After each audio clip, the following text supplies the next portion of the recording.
சும்மா நீங்க தமிழ் நீங்களே நடத்துற விளையாட்டுப்படி சதுரங்க விளையாட்டு கிடையாது. நம்ம செஸ் தான், நம்ம சதுரங்க விளையாட்டு கிடையாது. கேலோ இந்தியா தான்.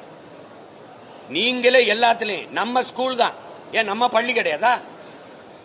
நம்ம சென்னை தான். இப்ப இப்படியே வாங்க சென்னைக்கு, கடற்கரைக்கு. நம்ம தமிழருக்கு சென்னை இங்கிலீஷ் இருக்கு. நீ தான் தமிழ் வளர்க்கறதா? எதையாவது சொல்லிட்டு இருக்காங்க. இங்க பாருங்க இந்த நாடகத்தை நினைவு தெரிஞ்ச நாள்ல இருந்து பார்த்துட்டு இருக்கோம் நாங்க. இப்படியே இந்த ஏமாற்று நாடகத்தை தேர்தல் வரணும்னா அவ இந்திய திணிக்கணுங்கிறது, இவர் எதிர்க்கணுங்கிறது. எத்தனை நாளைக்கு இந்த நாடகத்தை நீங்க எங்க ஊர்ல போடுவீங்க? தமிழ் சமூக, தமிழ் இன பிள்ளைகள், தமிழ் தேசிய இன பிள்ளைகள் அடிமை நிலையிலிருந்து விடுதலை பெறணுங்கிற அந்த விழிப்புணர்வு பேரெழுச்சியா உருவாக்கிட்டு இருக்கு. குறுக்க போட்டு விளையாட்டு கட்டிக்கிட்டு கூடாது. இதெல்லாம் இவருக்கு தெரியாது. இந்த மக்கள் தொகை அடிப்படையில் தொகுதி பிரிப்புங்கிறது எப்ப வந்தது சொல்லுங்க. அப்ப எதுக்காம என்ன பண்ணீங்க? 2023 செப்டம்பர் மாசம் இதே மாதிரி பத்திரிகையாளர்கிட்ட நான் பேசுறதுக்கு உங்களுக்கு வலைவழி நான் அறிக்கை விட்டது, எதிர்த்து இது பண்ணது இருக்குது. அப்பெல்லாம் என்ன பண்ணீங்க? இப்ப பேச வேண்டிய தேவை வருது. ஏன்னா இப்ப தேர்தல் வருது. அதை தொடங்கும் போது எல்லாமே நீட்டை கொண்டு வந்தது யாரு? காங்கிரஸ். கூட இருந்தது யாரு? நீங்க. ஜிஎஸ்டி கொண்டு வந்தது யாரு? காங்கிரஸ்.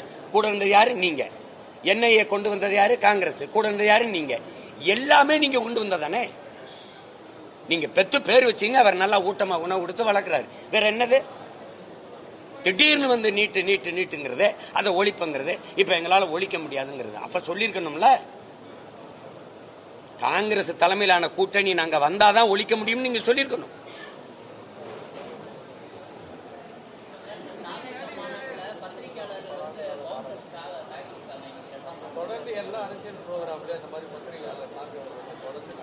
அது ரொம்ப வருந்தத்தக்கது. அது யாரும் அதை வரவேற்க முடியாது. வருந்தத்தக்கது. அதுக்காக நான் அந்த செயல் ரொம்ப தவறானது. அதுக்கு நான் வருந்துறேன். அது நடந்திருக்க கூடாது.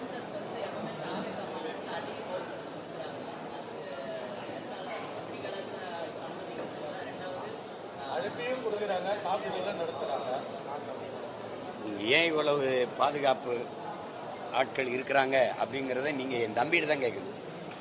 நீங்க அவர் வச்சுக்கிறதுக்கு என்கிட்ட கேட்கக்கூடாது. அது அவர் சொல்ல வேண்டிய பதில், எனக்கு பதில் இல்லை.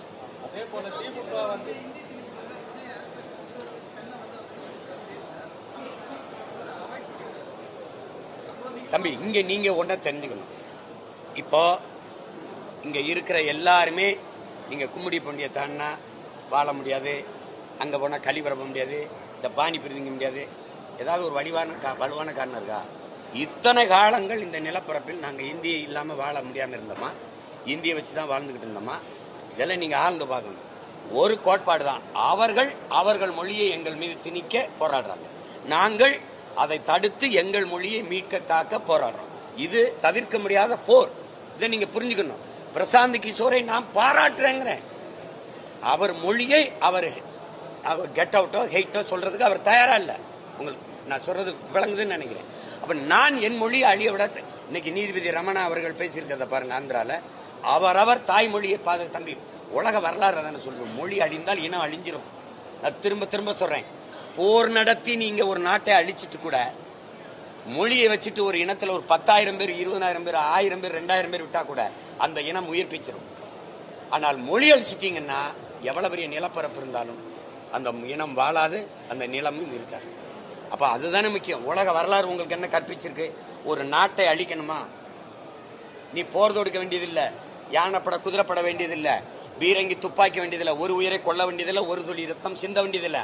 ஆனால் அழிக்க முடியும். முதல்ல அவன் மொழி அழித்து விட்டால் அவன் கலை இலக்கிய பண்பாடு அழிந்துவிடும், அவன் அடையாளம் அழிந்துவிடும், இனம் அழிந்துவிடும், நாடு அழிந்துவிடும். இதான் உலகம் முழுமைக்கு வரலாறு நமக்கு உணர்த்தி இருக்கிற பாடம், படிப்பினை. அந்த நிலை எனக்கு வர தம்பி. நான் இமய வரை பரவி இருந்தேனா இல்லையா? இமயத்தில் கொடிய நட்டான், இமய வரம்பு நெடுஞ்சரணா ஊரா நாட்டில் நட்டானா?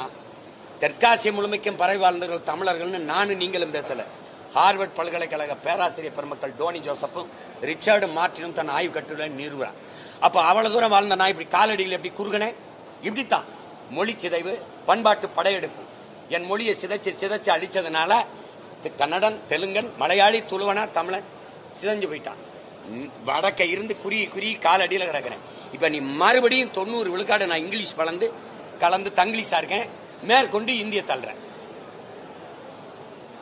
இப்ப நீ இந்திக்காரன் வந்துட்டு அவனோட எப்படி பேசுவான்? ஏய், நான் வட இந்தியாவுக்கு வரணும்னா இந்தி கத்துக்கிட்டு வரணுன்ற, அவன் இங்க விரும்ப தமிழ் கத்துக்கிட்டு வர மாட்டானா?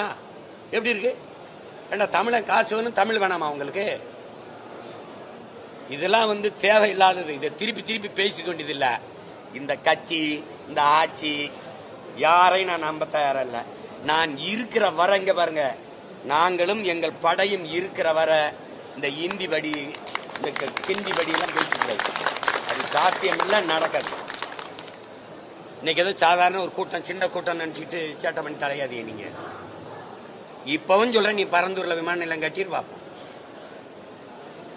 இப்பவும் சொல்றேன், 8 வழி சாலை போட்டு இந்த சிப்காட்டுக்கு நிலங்களை கையை படுத்திருந்தா பார்ப்போம். பேசலாம், சும்மா பேசலாம்.